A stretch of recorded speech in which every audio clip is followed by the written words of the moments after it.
Welcome to the Genius Factory. Enjoy the video. You start by opening Command Prompt or PowerShell.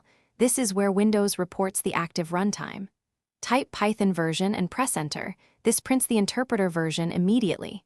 If you have the Python launcher, also run pyv to compare. Once done, note differences. Python refers to whatever is in path, while py is the launcher that can choose versions.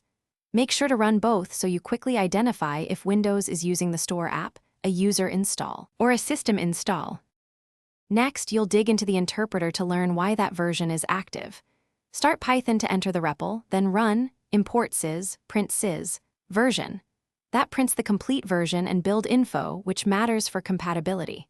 Also print sys, executable to see the executable path. This tells you whether Python came from the Microsoft Store, a virtualenv, or an installer. Use where Python and where py in your shell to list each executable path, so you can map versions to installation. To finish, choose the interpreter you want.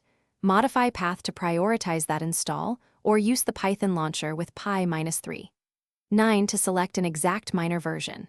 If versions clash, open apps and features to repair or uninstall unwanted copies, then reinstall using the official installer and check the Add to Path option.